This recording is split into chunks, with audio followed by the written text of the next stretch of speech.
Chaz it up, chaz it up. Hello, God bless. Daniel Maximoff with another vlog. Sorry about the noise. I'm vlogging outside. I'm enjoying I'm enjoying my outside, view, because based on what's happening with the violent rioting, the government might just initiate another lockdown. So yeah, go to the beach, go outside and enjoy it, because yeah, it's bound to happen eventually. So anyways, what's my vlog is gonna be about today? I heard about a small little communist town, or should I say communist slum, known as Chaz, that changes its name to Shop. And I wanted to share with you guys my personal opinions on it. And first of all,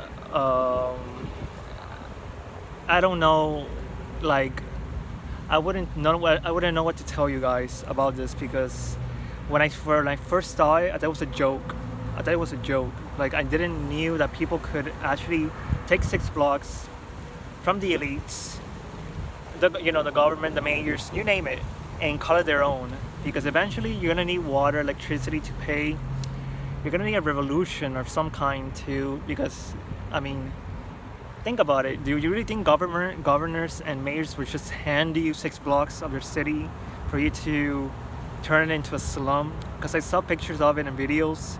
There were 10 cities. There was a commune garden in the middle. There were people asking whites for $10. I want to touch on that, brother. I want to touch that on very, very recent, very, very soon.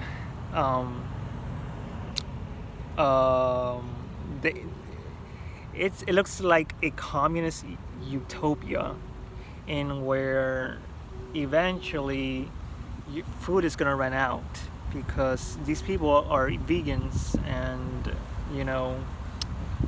and brats, to say the least, people who have been raised by helicopter parents. So do you know what that means? It means they cannot cook, they cannot clean, they can't handle any real life serious situation.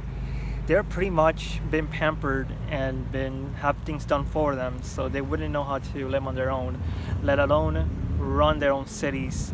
And based on how they're doing shocks in the floor, I've seen the walls, they're covering graffiti.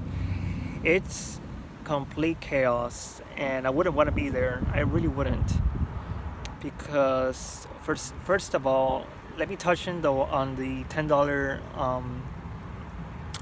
on asking white people for $10. I don't believe these people ever bothered to go into their history books and find out for themselves that white people were the first to abolish slavery, while other cultures prolonged theirs. And some other cultures, like communist cultures, have slavery still going on. Have anybody ever seen communist states in their prisons, and how they treat their people? Like, the government's above the people. They use people as currency. They give them everything, their jobs, and what they earn, you yourself in America earn in one day. So they're pretty much working for nothing, and oppressed by a government that pretty much, they're living good in their houses and they're just starving. So that's pretty much what the communist slavery is in the modern times, of course. But going back to history, there's the Underground Railroad people who I haven't forgotten, and who helped Harry and Truman. But you're never gonna care about that, are you? And slavery as a whole, racism, you name it. I think by now people are over it. There's just this minority group that wants to, and help with the help of mainstream media, of course, because the elites, they feed on lies, hatred, and division. So they want to enforce that into people. They want people to get into emotion. They want them to feel like they're victims.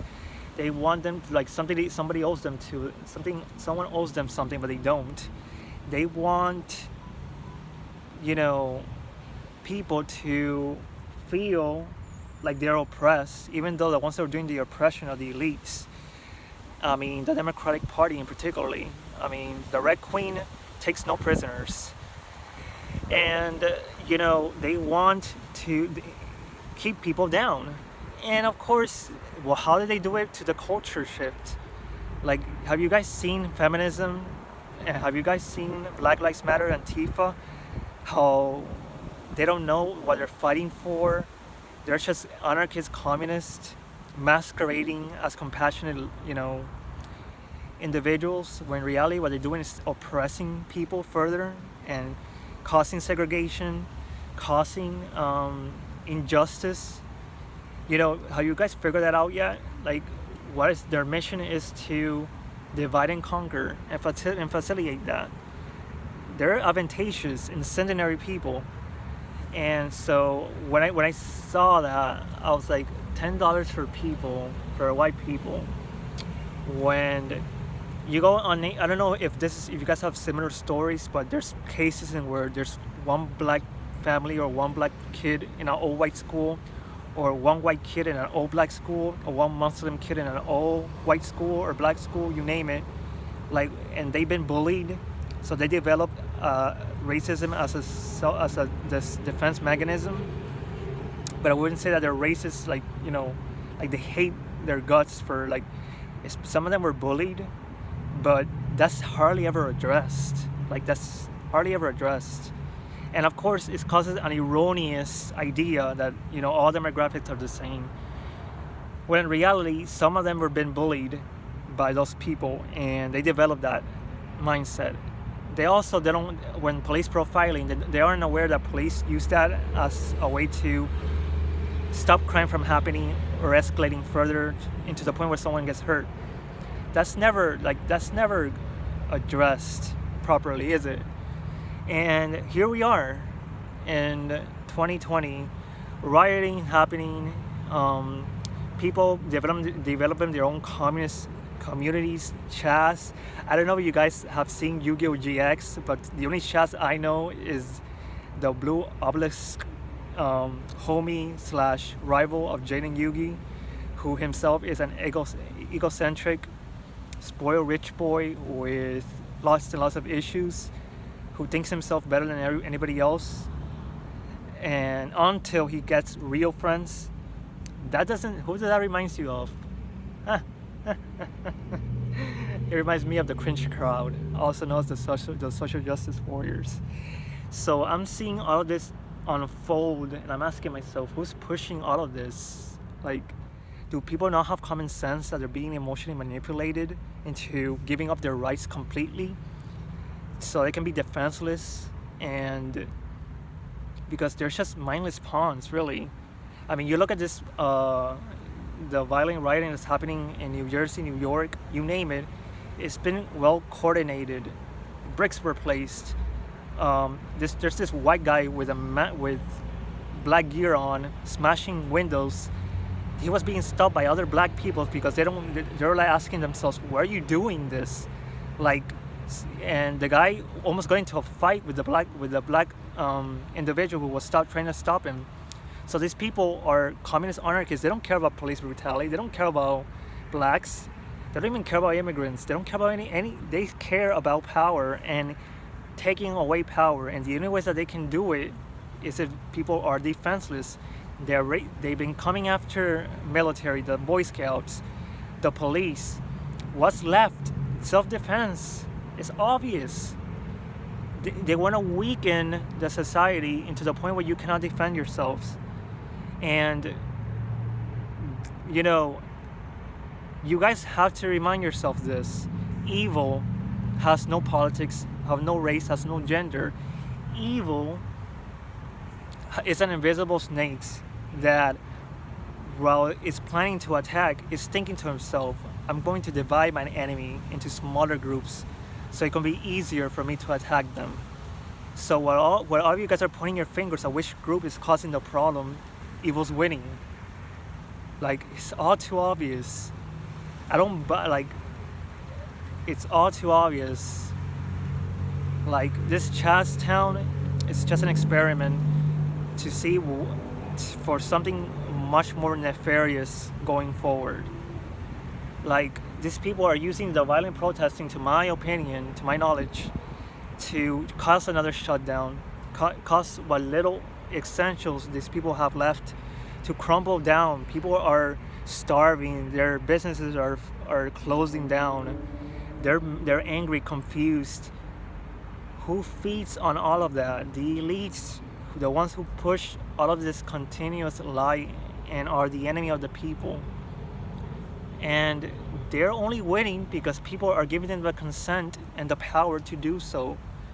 So you must ask yourselves, like, it's time for, who are we fighting against? Who are we fighting for?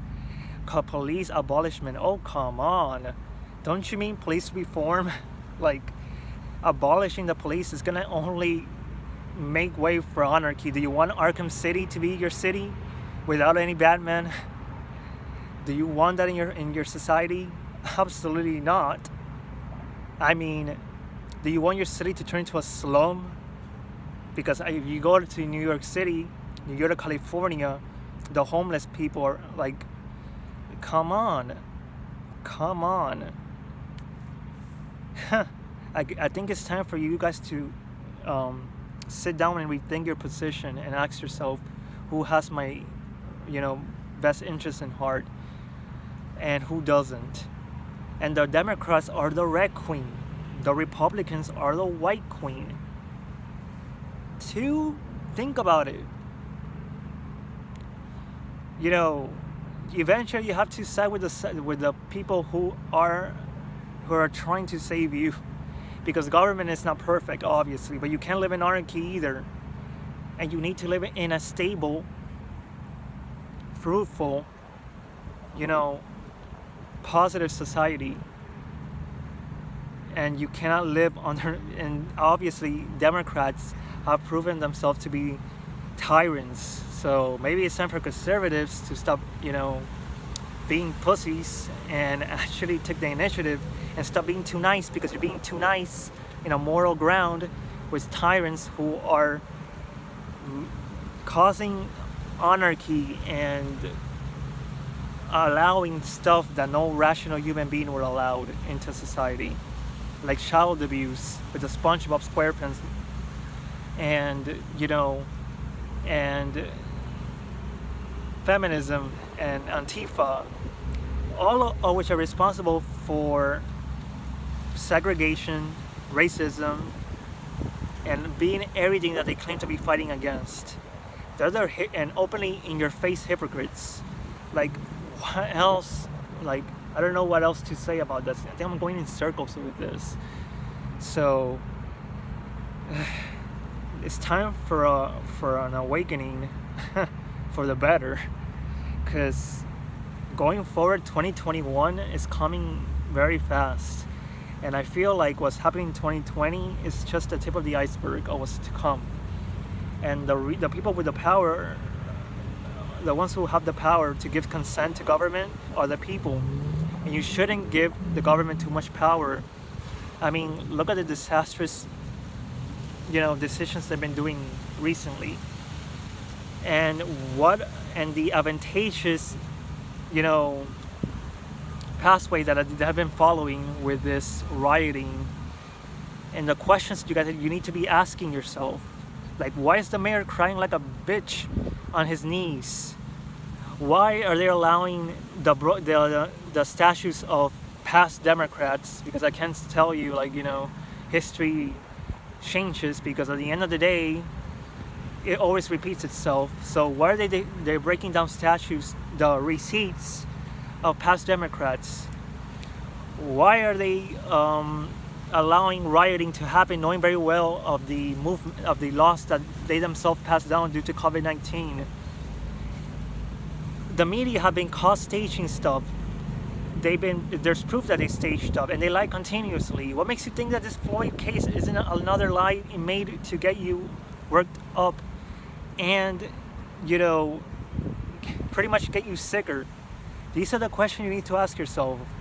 And this Chaz town that is tremendously pathetic. Why is this being allowed to flourish when all you really need to do is just take all the utensils, the utilities, and these brats will will have nothing to do other than complain in the streets and scream to the sky, to condemning themselves. So these are the questions you need to ask yourself. You need to ask yourself this. So I'll leave you with that question. God bless, and I'll see you guys very soon. Bye bye.